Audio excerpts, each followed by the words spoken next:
What's up, class? Here we are in my parents' backyard. As I've headed home from Lawrence for the summer. You know, it's pretty nice hanging out here. Sorta. Anyways, last time we discussed why geology is important today. This week I will be discussing one of my favorite geological topics, the Triassic extinction. Following the largest extinction in the history of life on Earth, this was a time when the survivors were able to spread out and recolonize.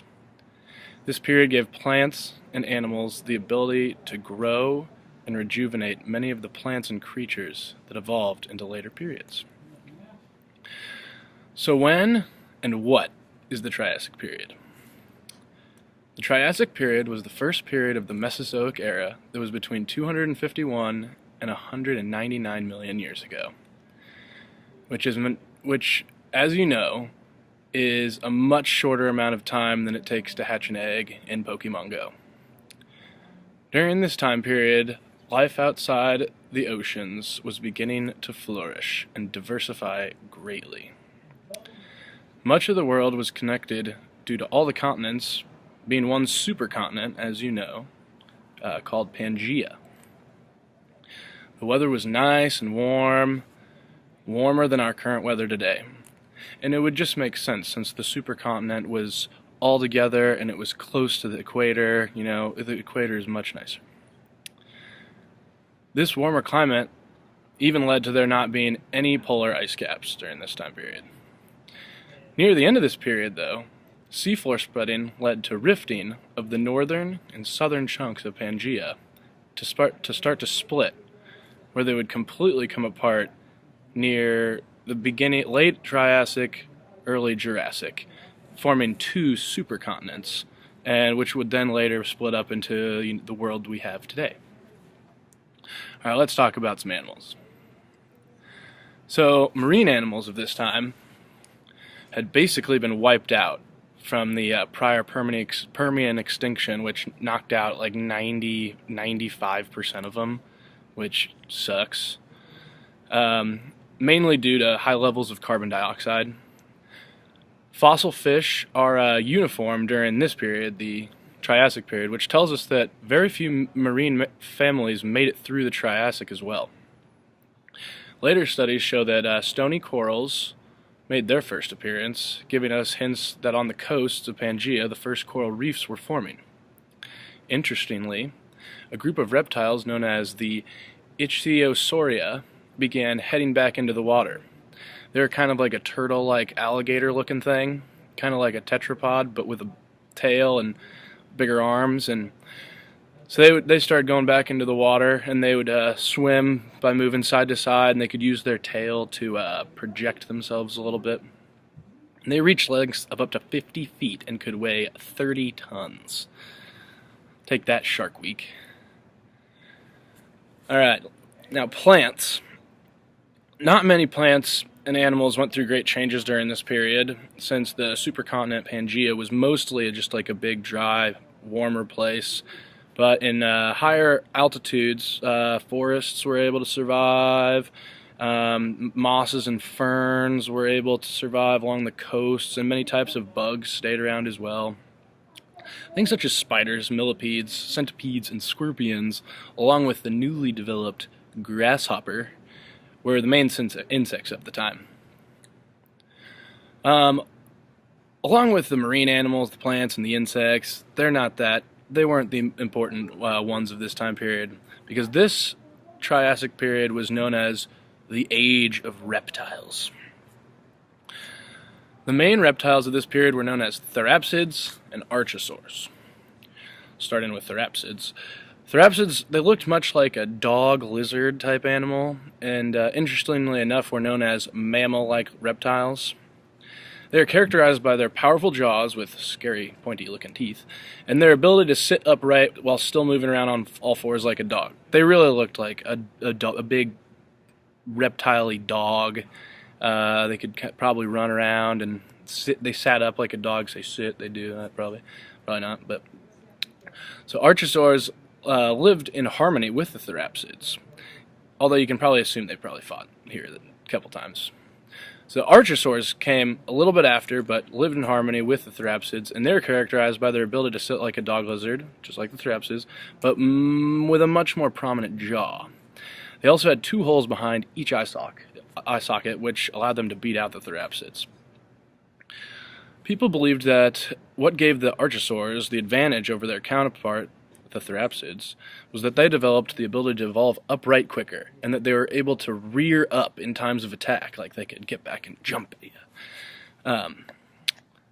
And they gained this ability, and they developed this before the therapsids did, so, you know, they probably just kind of won out every battle. But therapsids, along with archosaurs, were what people thought was the beginning of more dinosaur-like creatures. They were also pretty much kind of like the first kind of dinosaur-ish type animals. Alright, now we're going to turn to how scientists have uncovered this period and all of its plants and animals and how they changed over their lifetime to what they developed into later periods. So this guy named Friedrich August von Alberti was known for classifying all three different groups of rock in Germany. The first one is called the Bunter, which is the lower, and then you move on to the Muschelkalk, which is the middle, and then finally you have the Kuper, which was the upper.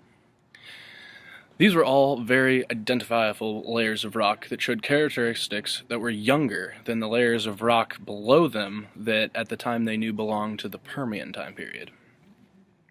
These 3 rock groups were given the name Trias, which means 3 parts. Since this discovery of these types of rock classifications, any types of rock that present similar age or characteristics to the Trias, the 3, are considered to be part of the Triassic period.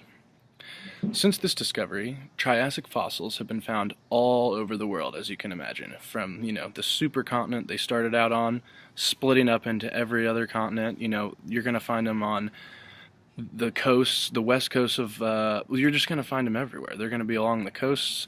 The trouble is, a lot of the marine ones were destroyed, and we'll get to that in a second. As Pangaea broke apart, the subduction zone of oceanic plates that was pulling the 2 continents apart took with it much of the fossils that were left behind, but there are many fossils still all over the world.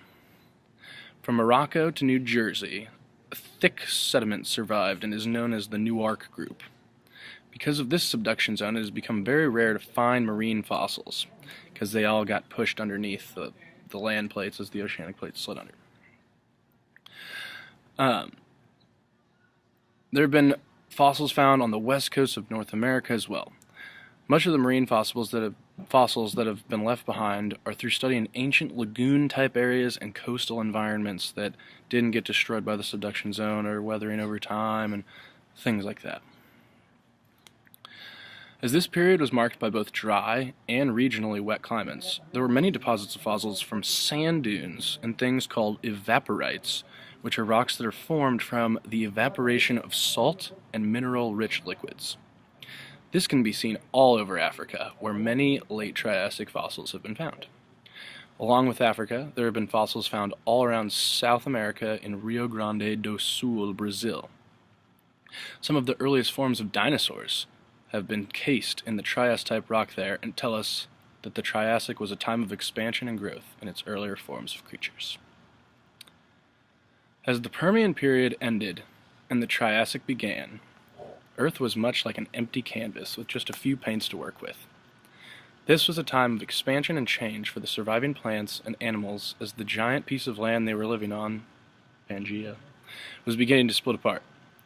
The Triassic brought about flying reptiles, early crocodiles, turtles, frogs, mammals, new sea creatures. Plants were able to grow and spread. The surviving plants gave new opportunity for such things as conifers and ferns to spread all over the place. Invertebrates and corals in the ocean started to advance into greater forms of themselves. The Triassic really was an amazing time of recovery and expanse for the creatures of Earth as Pangea started to split apart, as well as giving the opportunity for the rise of dinosaurs, which will come in the next period known as the Jurassic. Now I'll conclude my speech by telling you a little bit about my favorite animal that came in the later part of the Triassic, and it is known as the Coleophysis. It's pretty much just like a badass looking raptor type thing that hunted alone and could grow up to 10 feet tall. I'll probably link a picture of it in the YouTube description because now I know how to do that. But they had razor-sharp teeth and liked to herd their prey into groups before attacking, much like my strategy in Pokemon Go. Catch 'em all.